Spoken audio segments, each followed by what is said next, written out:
Pokemon Sun and Moon. Going into this video, I have never actually experienced these games, so I had to sit there in broad daylight, look at all the finer details on paper, which, as we know, a game can be good on paper and be something completely different in execution. So to say this is a little bit worrisome would be a weird understatement. After all, I've gone on record countless times on assumptions from what actually is there within the game itself on paper to sing the praises of Sun and Moon. But what if that entire time I had just been wrong? And that's why we're here today, to see if I'm delusional believing that Sun and Moon is in fact peak fiction. So with your timestamps on screen, it's time to mash the A button to links previously unseen as I drone on about every single detail ever. To say the Alola region wasn't built different would be misinformation, as all around it's a pretty unique experience from both the play space and the gameplay alike. But one step at a time here, as here we have a lovely tropical region which is divided into 4 noticeable chunks, or islands rather, which have a strong and noticeable presence in the gameplay and the general vibe of the region, each with their own feel of progression through early, the hard part of mid-game, the actual mid-game and late game, even with their own areas to re-explore after the fact. The map for the most part is pretty nice to explore, but as we all know, I have to nitpick the only exceptions wherever they arrive. So I have to ask, why on God's green earth does the final area of the game have no trainers? Seriously, why? Also, speaking of locations on the map, the bottom screen actually hosts a mini-map on it for most of the game, not needing to be a key item, while generally it's just in a good spot to see. And the fact it points you in the right direction so you know exactly where to go to progress the story is nice, because getting lost for reasons unknown is not always fun, contrary to some nonsensical misconception. Whatever, gameplay wise, the game has no grid bound movement at all, so the game's movement is exclusively on the circle pad. But the gameplay also has a small version exclusive difference here, because the way the time works in Alola is a little bit silly. As in Pokemon Sun, the day and night cycle works as it always has, but Pokemon Moon on the other hand flips the time of day the other way around, so it's nighttime during Sun's daytime and day during Sun's nighttime, adding a fun flair that other games previously had never seen. But nothing in the game compares to this next highlight. Progressing in the overworld has never been better, as HMs are gone! Finally, the days of throwing away move slots on Pokemon just to be able to progress the game is no more, freeing us from the shackles that have plagued Pokemon from day one. And now, they're replaced with ride Pokemon, overworld critters that you get to ride with various different effects. Tauros, Machamp, and Mudsdale for some grounded movement shenanigans. Lapras, who later gets directly outclassed by Sharpedo later for water travel, and then of course Charizard for your fast travel, which is unlocked at a nice point in time within the game. And then there's Stoutland. Why? Overall, the ride Pokemon, peak. Just absolute bliss. But what's more bliss is the actual gameplay stuff, because yeah, that's the stuff people actually care about. An absolute blessing these games have is their replayability, although it's a more modern game, so that should be expected. Starting with the Pokemon variety, we have a regional Pokedex with a nice 300, and even a few more bonus Pokemon to get outside the regional Pokedex, adding up to roughly 372-ish. Although for busy mathing, that means we should also take out another 19 for the post-game exclusive stuff, for you to get a pretty stacked number and a job well done. And I'll say it now, the type diversity is good. So no need for Sinnoh level fire type rants today, just good vibes only. Plus with HMs getting the axe, your team building abilities are just generally not restricted, although we do have a black and white issue rear its ugly head, which is through Pokemon evolving really late. Thankfully, the levels are not where the main issue is. Yeah, Braviary, you're still a bit of a problem, but at least you'll be obtained by the Elite Four. It's a few of the special evolutions, as they're needlessly delayed until very late in the game. Vikavolt, Magnezone, and Probopass? Oh yeah, go ahead and beat the last Grand Trial first. Glaceon and Crabominable? Go ahead and reach the last area of the game. Mamoswine? You need the move tutor for that one, buddy, but more on that later. Or of course, any of the actual late game leveling mons. Overall, leading the game's Pokemon selection to being pretty strong with a few noticeable issues. Meaning now it's time to experience the region outside of the selection. And guys, I need you to understand. On an ironic level, the EXP share generally improves the game past making a team of 6 possible. But it's not completely completely earth-shatteringly broken due to the EXP mechanical change this generation saw. And by that, they kept the EXP share affecting your whole party. But the way EXP is distributed no longer uses the awful Gen 6 EXP system, but instead that of Generation 5. So with EXP scaling to make overleveling harder and making underleveled Pokemon get more EXP. And as the games that have followed have shown, this system is peak,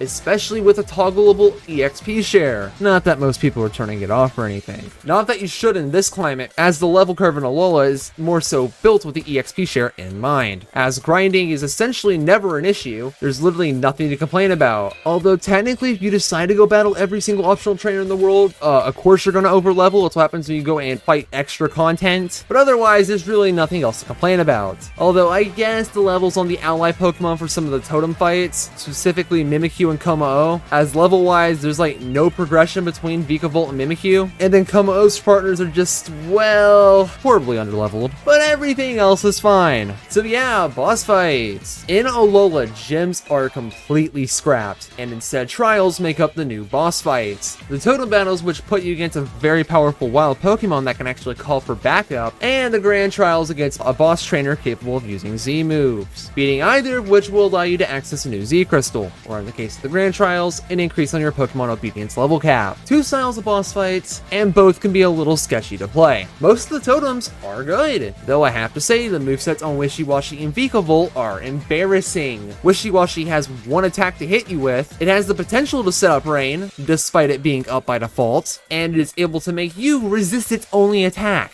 Meanwhile, Vikavolt has no attacks to even make remotely decent use of its stats. Like, even if it had the pitiful Thundershock, I'd be more content with it in this battle. You can hardly call it an electric trial. How's Raichu is more challenging than this? And while these two negatives do exist, I can't forget to look at some heat. Both Salazzle and Lurantis are pretty nasty to deal with if your team doesn't have an instant win Pokemon on standby. Generally, the totem battles end up being some fun fights and are absolutely worth killing gyms off for, although the filler content to get you to those fights is a little bit of a different story. Meanwhile, the grand trials are just pretty fine. My only real gripe here are the movesets, as move slots are sometimes made shallow in this game in order to make it easier. Like, come on man, Hapu is so late in the game, and her Flygon straight up has 2 attacks.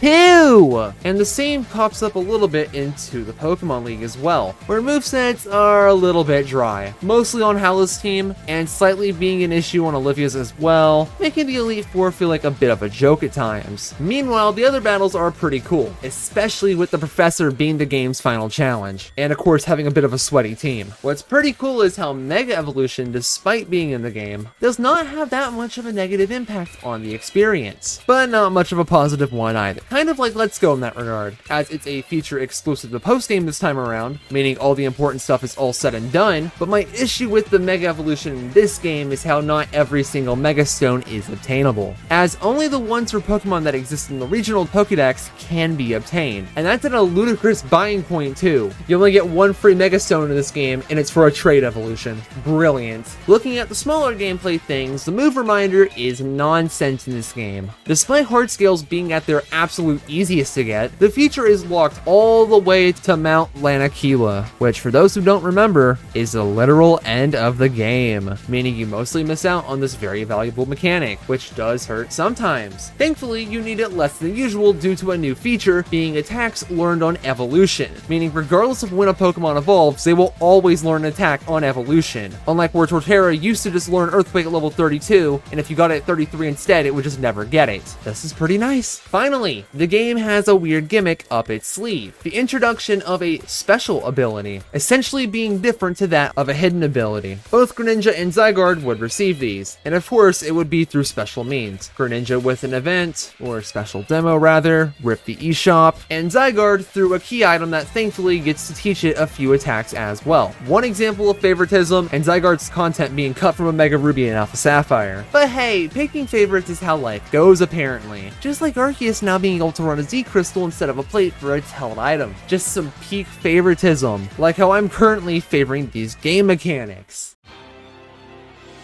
Mechanically speaking, Generation 7 is built different. While resembling Generation 6 in many ways, it of course has a different spice that sets it apart. Where else to start but Z-moves? Z-moves serve as this game's generational gimmick. Once per battle, you get an attack modifier that will change any damaging attack into a certified nuke, or alters the status moves in a variety of different interesting ways. These super cool and very epic videos do require your item slot, however, and like Mega Evolution, your opponent cannot alter your item slot mid-battle if they're holding this item. Kinda dumb, riskless, and shuts down some otherwise fun strategies, while of course bringing in some of its own. Or of course, if you don't like strategies, it will turn any Pokemon into a wall that's waiting to be punched through, making the feature a bit of a mess but still kinda fun. So it's at least better than Mega Evolution, not that that's a high bar though. Also, the fact that if you turn off battle animations won't actually skip the cringe trainer animation is kind of questionable. Whatever, cool, it's time for the main bulk of Generation 7's battle mechanics. The first adjustments of note come to the changes to the status conditions, specifically burn and paralysis.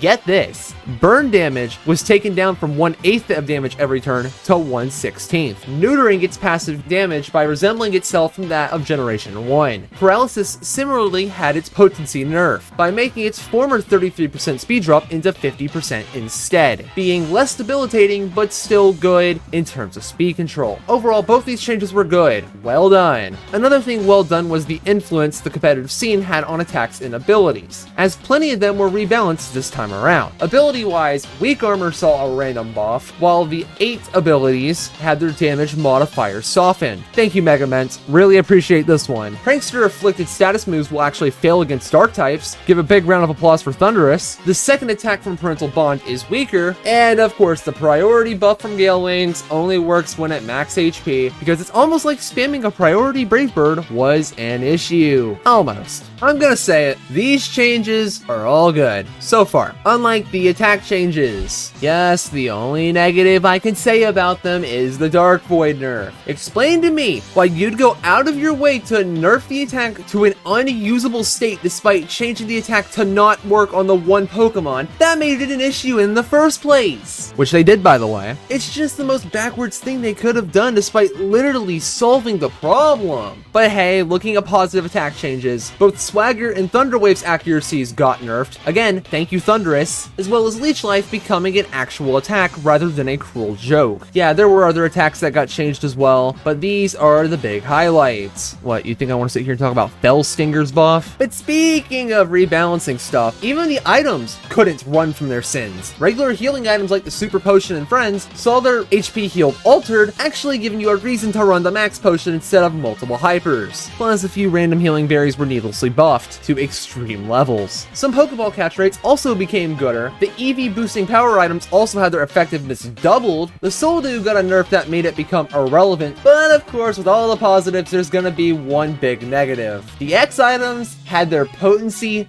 doubled, as if having a priority stat booster wasn't already completely broken before. Spoiler alert, they were really good, but now of course they are game-breakingly good. In terms of the items, most of this is a positive. However, if we're gonna look at good mechanical changes, the minor adjustment from Mega Evolving Pokemon on a turn had to deal with, as previously their new stat speeds would be ignored after transforming on the very first turn and would only be in effect on the turns afterwards. Now their speed changes instantly to work as it probably should have in the first place. Another neat mechanic is a new terrain. Psychic terrain was added in Generation 7, which will completely shut down priority moves that target Pokemon, which will of course make priority less overpowered. Again, thank you Thundurus. Okay, getting back on a different track, there are new Pokemon stuff. Once again, just like with X and Y, they buffed some previously existing Pokemon in both their stats and the abilities, further showing why buffing Pokemon through a gimmick that would later go off to eat the can is just not necessary. The obvious highlights for this would just be something like Pelipper and Beartick getting both benefits, Electrode Swallow and Mega Alakazam, are you serious? Or the highlights to get some stat buffs? While of course examples like Torkoal and Gengar, this was a nerf, and Entei getting new abilities, to name a few. Of course giving them more options, not Gengar, and making their game plans better, not Gengar. Obviously some good stuff. One fun but small feature in the game is the ability to use bottle caps to fix the IVs of your Pokemon, which beautifully allows you to fix any Pokemon's potential to in fact be better. Sadly, it can only be performed on level 100 Pokemon, which makes using the feature in the first place too demanding and serves as a blemish on an otherwise good feature. And finally, for mechanics, is the battle formats. Before talking about the new stuff, let's peek the old stuff that was cut. Several formats were sacrificed in this manner, including the triple and rotation battles introduced in Black and White, as well as the inverse battles and horde battles from X and Y. They are buried, forgotten, kind of,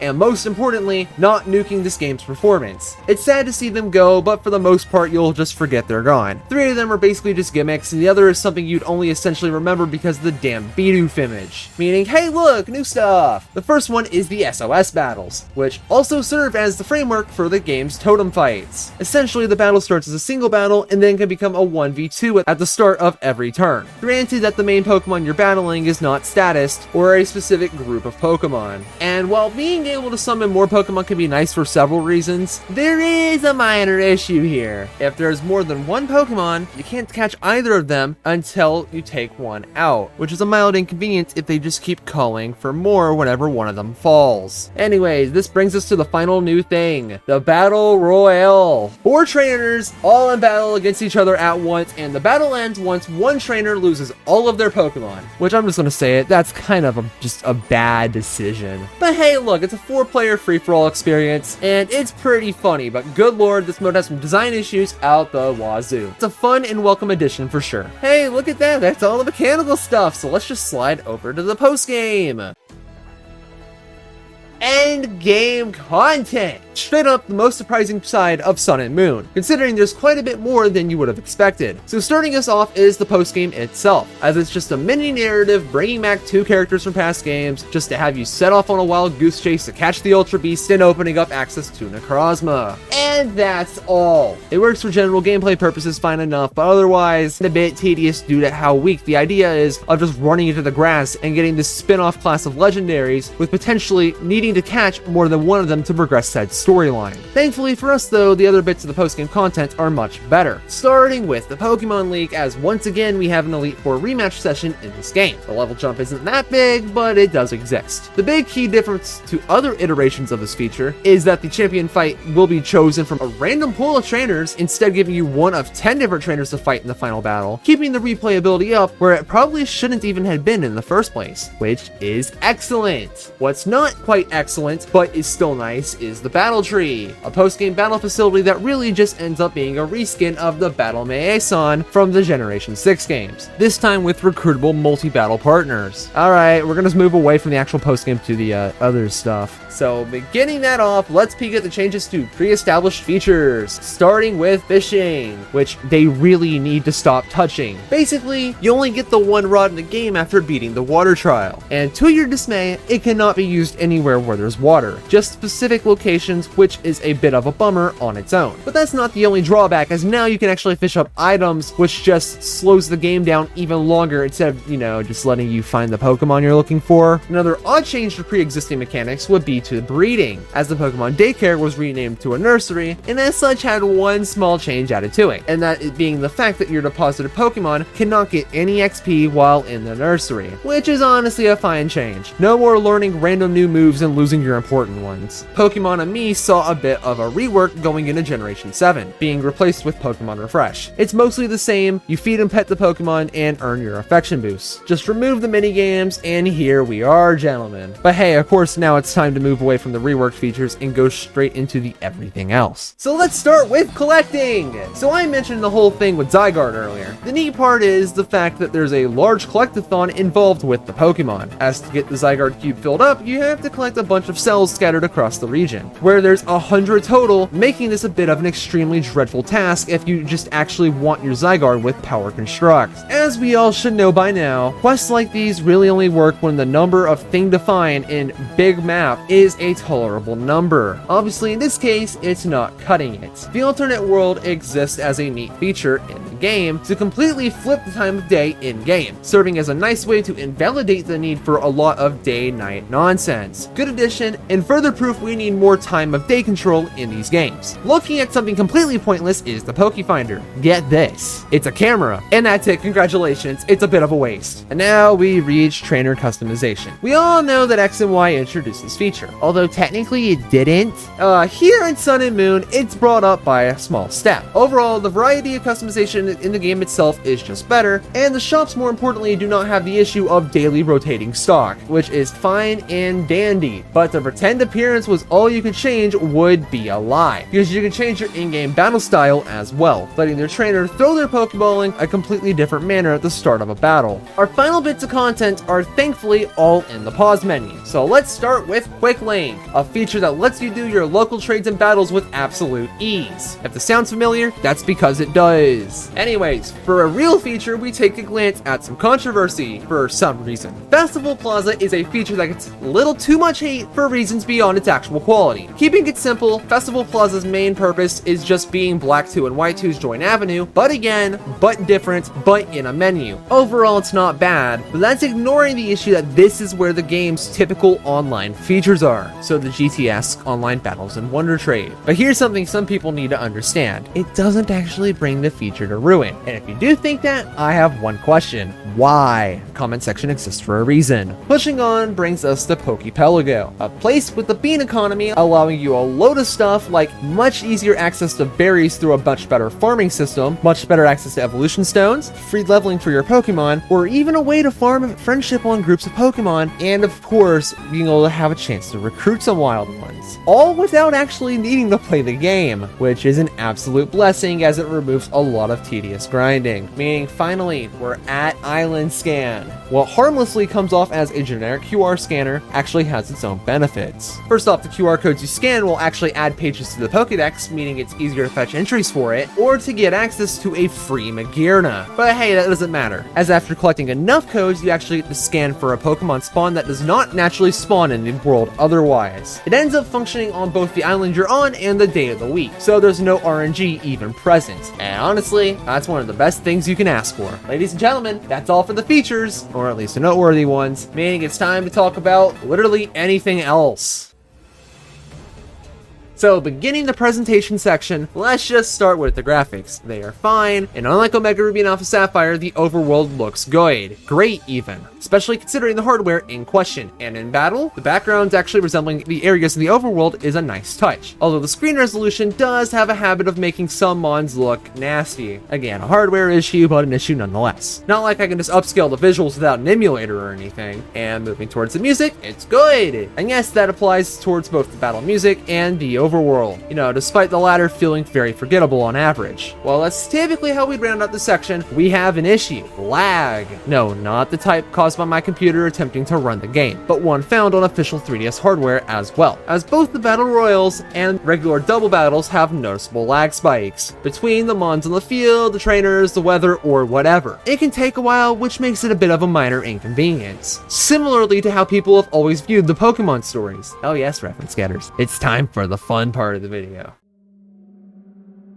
Yep, we're finally at the story. One that goes down in infamy for reasons completely outside of the narrative itself. Why? It's because people are apparently too afraid to press the A button, despite their pleas for games that do way more of that itself. Needless to say, the amount of text in the game is actually not an issue, but a result of an echo chamber of people who really should try to play other games and see how this is nothing in comparison. And that's ignoring the fact that, get this, Sun and Moon, dare may I say, has the best Pokemon story as of 2023. Yes, even dethroning that of Black and White 1, the only other game completing for the title. So let's get this summary underway. Beginning the game, the start is simple. After a few month time skip of Pokemon theft, the game pans to you finally moving to Alola, so the usual stuff has to happen. You get a Pokemon, a Pokedex, and begin the island challenge, of course. And this is ignoring the fact that you make many friends within the first hour of the game. They are going to lurk around every single corner. But needless to say, you meet two important characters on the first island. Yes, I want to throw the professor under the bus here and say he's she's not that important. Hal being one of the most pathetic rivals ever, in both importance to the narrative and his character, as he's both irrelevant and generally just not very good. But of course, the real person of interest here is Lily, as of course she is the main character of this story, and the most obvious example of my narration skills not giving the story the credit it deserves. But she is not a trainer, although she is in possession of a Pokemon she wants to see returned to its home, or something. Regardless, she's a friend, and you better be ready to see her around every dying corner of this region. So where were we? Right, Pokemon stories. You better believe that there's an evil team in this game. Team Skull, no, not that one, are a funny group. They are bad guys, but they are also absolute hooligans that are pretty hard to take seriously. And that is with some good dialogue to boot. They cause trouble and whatever, but it doesn't really matter as they're not the real evil team. They're essentially a circus made for your enjoyment. One island later and we get introduced to the Aether Foundation. They are the good guys, but they are actually the bad guys, set on helping the wild Pokemon of Alola or something. Yeah, they're like a fictional version of PETA, but they're less important as of course their leader USUM is the main point within this group, because obviously. But in her first appearance, she ends up seeing a bit of an Ultra Beast that she wants badly, but sadly for her, it ends up going away, and yeah, you get to say goodbye. And as you go onto the third island, you get to meet the entire base department that is the Team Skull boss, before playing with the sentient piece of cloth, and then wondering why Grimsley is even in this game. You get to have a funny before realizing that your princess is in another castle. Yep, while you were goofing off, Lily got captured, and that is a bad. Thankfully, Gladion drags you along because he knows what's up, and oh god, I have not mentioned this guy at all yet. TLDR, he is an edgelord who was with Team Skull but ditched him when they no longer had any value for him. Cool. He's on your side as your group runs all over the place before you get to see the revelation that Team Skull is for some reason working with the Aether Foundation despite their obvious disagreements. It's because he's simping. And after you finally get to reach Lily and get hit by a massive dialogue dump, learning that USUM is both the mother of Lily and Gladion, and get this, USUM also ends up using that damn legendary to achieve her goals, opening a portal to be with the silly hentai squids. So after hopefully winning a battle and seeing the apocalypse begin, she ends up leaving and takes the funny man with her, and all is done. Your group rejoins the next day for plans, and with Lily's new resolve, she wants to try to fix what was formerly a Cosmog named Nebby, as well as attempting to help her mother not be crazy. And of course, to help her with her goals, you decide to tag along. So after a bunch of character development, some flute collecting, hooligans, and of course annihilating the dragon trial, it is time for the big thing to happen. You get to witness both your own and Lily's intense flute skills as Nebby becomes a big lad, finally allowing us to go track down USUM for the grand finale. After a neat cutscene, as well as the greatest line of dialogue in the game, it's time for a family feud. USUM's peace is ruined as you and Lily show up, of course, so the two of them start bickering. Lily calls USUM out for being a terrible person, an awful mother and whatever, but because she's a good person, she wants her to come home. So does USUM come back home with no issues agreeing to this for some reason? No, of course not, but instead she ends up becoming one with the silly hentai creature and battles you. And after sweeping her entire team with a single Rabombi, she somehow ends up not being one with the silly cape thing, and shows a sliver of humanity before everything else becomes boned. So Nebby ends up getting all the important characters out of there, and all's well that ends well, as USUM gets hauled off as she's pretty much dying from poisons. But hey, that doesn't matter because Lily's now requesting you to catch Nebby, because duh, she can't really carry that thing around. And then she disappears, and with a friend in tow, you have your final moments with Gladion and Hal before becoming Alola's first ever champion. And with an ending sequence commencing that feels like it never ends, other than Lily probably getting cucked out of confessing her feelings for the player, and while you end up running off to catch the Island Guardian, the actual ending decides to show up after the day ends, as Lily leaves off to Kanto, for wholesome reasons we find out in the post-game, of course. And of course, Hal has to drag you off to see her leave, and a relatively emotional scene. But before she goes, there's a parting gift. Oh no, how dare you, you villain! So of course she goes off to Nostalgia Land, and with that, some final memories of the adventure. The end arrives on a sad note that almost made me shed a tear. Almost. But with everything all said and done, you really see that yes, you the player are not the main character of the story, which in theory, a story like that is pretty nice. But the issue that I personally have here, it's a pretty glaring one once you see it, and that's on the 4th island especially, where Lily, who's supposed to be with you the entire time, is just always slowly catching up with you at various points in the overworld because there's just no following companion mechanic in this game for some reason, leading to a bit of a gameplay to story disconnect from just these moments alone, which are of course important for character development. Regardless, with the main story out of the way, and while being a relatively weak summary, but hey, what can you do? I want you to experience it on your own, obviously. We finally get to talk about the real story, about a group of 3 friends that outshined even the main cast. A Pikachu, a Slowpoke, and a Pyukumuku. A friendship so beautiful that USUM decided to preserve it for eternity. Truly moving, and not a grim sight in the slightest. Well, it's time to say the thing. Pokemon Sun and Moon are some good games. A damn fine shakeup to a formula that was stale for a very long time. It came in and not only had a solid ground for its in-game foundation, but mechanically it saw plenty of needed improvements to make the games just better. A unique experience that I would always recommend, and I say this despite Ultra Sun and Ultra Moon existing. This is a case of where you should pick one or the other, preferably not both. But hey, that's a story for another time. As for a grading, 4 stars, angling itself into the top 5 mainline Pokemon games to date, through its own merits that we've already outlined at this time. Well, look at that. Without even touching the game, it turns out you actually can do your due diligence. You know, not through jumping to outlandish conclusions based on thing you dislike. All it takes is a lot of research and not just the unga bunga bad mentality. Sometimes you can just be right to guess the game's quality without actually playing it. But hey, overall, it's a truly neat experience, and from my own personal experience, it was a good time. Again, it was my first time playing the game, but that's mainly in the story, as everything else felt like a roof that USUM would blow off the house. And if it wasn't for the emulation issues that I experienced in bulk, my enjoyment could have been a lot better. But alas, it's there, and it's the one problem preventing me from getting to USUM and X and Y right now on the channel. So until then, yeah, we got a detour of epic proportions before Omega Ruby and Alpha Sapphire make me cry from disgust. So as always, thank you for watching, and until next time, please stop calling Pokemon and let the battle end.